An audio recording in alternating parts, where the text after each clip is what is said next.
Ini on ya? Wes. Oh ya wes. Oke. Mumpung saya di sini jadi host ya. Perkenalkan nama saya Nadif sama perkenalkan nama aku Nadif, I host, dan bersama teman-temanku ada Jose, Duan sama Adam. Nah, langsung to the point aja. Menurut kalian itu regulasi perlindungan digital itu gimana sih di Indonesia? Kamu Indonesia coba. Jadi ini kan kebijakan terkait dengan cyber law dari berbagai negara terutama di kawasan ASEAN ya. Dari negara Singapura, Indonesia, dan Malaysia kan. Yang mana ini juga masih dalam kawasan regionalnya ASEAN. Nah, kemudian dari Indonesia sendiri yaitu yang paling utama atau paling penting itu ada 3, yaitu privasi perlindungan data, kemudian ada peretasan akses tanpa izin, dan hoax informasi. Nah, dari yang perlindungan data itu ada di UU nomor 27 tahun 2022 tentang perlindungan data di pasal 30 sampai 38. Lalu ada dari peretasan akses tanpa izin atau hacking. Itu juga di nomor 19 tahun 2016. Tahun 2016 tadi ya, ada di pasal 32 sampai 30 sampai 32. Lalu ada hoax, penyebaran informasi palsu di sosial media. Itu hampir sama juga, 19 tahun 2016 di pasal 28. Jadi tentunya ini dibuat sesuai dengan kebutuhan atas permasalahan yang ada di IT Indonesia juga ya, agar lebih tertata rapi dan tertib di dunia maya. Nah, misal dari ini Malaysia. Ya. Sebenarnya sama sih, di Malaysia itu juga sudah ada. Sebenarnya kalau Malaysia sudah dari awal berkembang, bahkan ada beberapa kayak di poin 2 dan 3-nya tadi pihak Indonesia itu kita sudah ada undang-undang atau regulasi yang mengatur dari tahun 97-98, yaitu pada Computer Crimes Act. Itu di 97-98 sudah diatur, tapi ada beberapa kasus kayak di tahun 2013 itu ada operasi besar-besaran oleh polisi untuk menangkap kejahatan cyber. Ada 47 individu. Jadi di dalam kejahatan ini ada 47 individu yang melakukan aktivitas ilegal. Sejak saat itu diperkuat lagi dari yang Computer Crimes Act 97. Ada 2, satu lagi di Computer Crimes Act 98 itu yang mengatur untuk nomor 3-nya tadi Indonesia. Untuk yang nomor 1 kita juga 2010 ada, 2017 diperkuat. Itu karena 2017 ada kasus juga yang cukup besar. Jadi sampai puluhan juta orang itu data pribadinya kecuri. Diri itu dari tahun 1993 itu udah ada. Itu terkait peretasan akses tanpa izin, dan itu udah dibuat sesuai kebutuhan juga. Kemudian juga di tahun 2012 juga ada terkait privasi dan perlindungan data pribadi.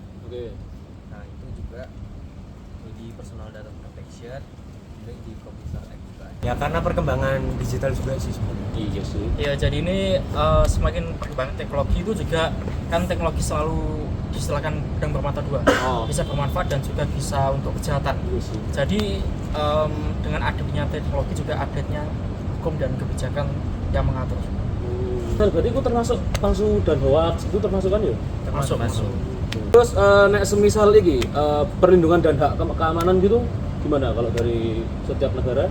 Dan kemarin banyak hal. Terus ini ada hak cipta, tanda tangan, kemudian autentikasi sebuah data dari perusahaan, terus ada perlindungan anak dunia maya, kan ada biasanya untuk kekerasan yang mana itu diatur dalam YouTube ya. Kalau nggak salah itu untuk konten anak itu ada usianya berapa? Iya, perlindungan anak juga. Terus bisa ada perlindungan data atau perlindungan akun dari spam atau apa ya, kalau salah di dunia internasional global terkait transaksi itu di cyber ya itu phishing atau apa lupa, mengarah ke scam lah.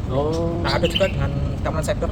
Terus ada perlindungan konsumen digital yang mana pelanggaran hak cipta itu diatur dalam nomor tahun 28 tahun 2014 pasal 56 dan 61. Lalu ada perlindungan anak di dunia maya pasal 19 tahun 2016 sama seperti yang awal tadi. Nah, pasalnya juga 27 sampai dan 1 kalau salah, dan poin 1.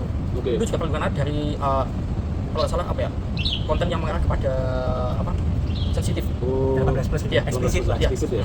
Itu juga bisa dijerat dengan kasus seperti ini untuk melindungi apa ya, usia perkembangan anak juga. Kemudian ada spam yaitu tadi sama juga nomor 19 tahun 2016 di pasal 35 manipulasi data. Nah, kemudian ada keamanan cyber untuk membackupnya. itu ada di nomor 5 tahun 2023, masih baru juga beberapa tahun yang lalu. Keamanan dan ketahanan cyber pasal 7 sampai 11.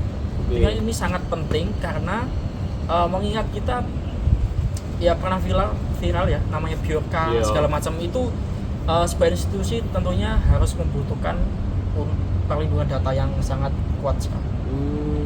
Dan yang terakhir ada perlindungan konsumen digital ya, yang ke-8 ini nomor 8 tahun 1999, sekitar 25 tahun yang lalu atau 26 tahun yang lalu lah. Di pasal 4 sampai 8. Yang mana kemudian juga untuk menjamin hak konsumen. Yang mana beberapa tahun yang lalu, sebelum tahun 2020 dan 2018 itu juga banyak data dari konsumen di e-commerce juga. Kalau dari Malaysia kita sudah, kalau dari saya pribadi dari negara Malaysia itu kami sudah melihat itu sudah ada dari lama, kayak 3 faktor 3 kasus itu bukan kejahatan yang baru, cuman dengan perkembangan zaman digital apalagi itu kejahatannya itu ikut berkembang ke arah digital. Kayak yang pertama ada hak cipta, yang namanya copyright itu ada dari dulu, musik, film itu sudah ada. Benar. Cuman ya dikembangkan. Kalau di kami sudah ada Copyright Act itu dari 1987. Jadi bukan hal baru tak rasa ya. Lalu juga yang perlindungan anak di dunia maya ini bukan dikembangkan, tapi ada regulasi dan hukum baru yang dibuat di 2017. Itu Sexual Offense Against Children Act. Jadi sudah ada mengenai itu dari lama, tapi kita buat baru supaya mengikuti zaman lagi. Karena kan ada pelecehan, ada apa, itu bisa aja dilakukan di dunia maya sekarang ya. Sekarang itu sangat luas karena anak kecil juga pegang HP kan. Itu bahayanya. Yang terakhir juga ada spam kayaknya bisa kita kaitkan juga sama kalau dulu itu namanya teror. Kalau di kepolisian juga kita bisa lapor teror gitu kan, mengganggu ketidaknyamanan. Nah itu juga ada, itu terkait dengan communication and multimedia act. Itu di tahun 98, jadi memang sudah lama. Rasanya digadikannya memang bukan hal baru kalau di dunia hukum dan regulasi. Kalau dari Singapura sendiri sebenarnya regulasinya itu perlu belajar. Memang udah dari ada lama, cuman diperkuat itu semenjak tahun 2021 itu pelanggaran hak cipta. Nah, itu ada juga copyright act-nya. 2021 itu di sekitar pasal 136 sampai 140. Itu kebutuhannya itu untuk meningkatkan perlindungan digital. Misalnya untuk hak kekayaan intelektual. Nah, terus ada juga perlindungan anak di dunia maya. Nah, itu regulasinya itu ada di Children and Young Person Act. Nah, itu udah dari tahun 1993 juga. Nah, kebutuhannya sendiri itu supaya bisa mencegah eksploitasi anak itu secara daring atau online.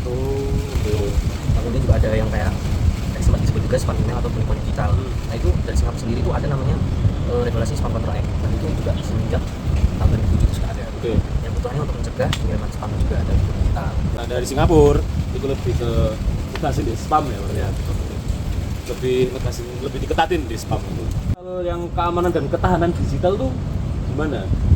Kalau masalah keamanan digital, keamanan cyber dan infrastruktur digital tepatnya itu sudah diatur 2017. Layanan digital itu naik kan, itu banyak peretasan dan lain-lainnya, sehingga ada diciptakannya Cyber Security Act 2017. Bagaimana konsumen? Ini ada dari lama, sama kayak hukum-hukum yang tadi sebelumnya.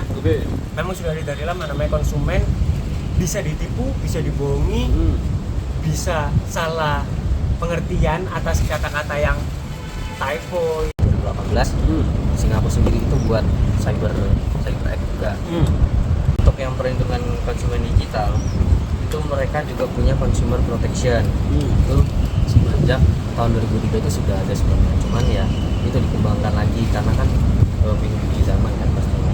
Nah, kalau dari Indonesia sendiri kan tadi sudah saya sebutkan di nomor yang 8 tadi ya, yang terakhir di tahun 1999, nomor 8 pasal 4 dan pasal 8 tentang menjamin hak konsumen di transaksi online atas perlindungan dari cyber law, dari hacking dan macam sebagainya. Nah, tentunya ini juga apa ya, masih sudah oke. Udah awal tahun sebelum tahun 2000. Tapi menurut saya itu perlu dikembangkan lagi dan lebih digitalkan karena memang dunia saat ini udah berubah. Dulu belum ada AI, sekarang udah ada AI.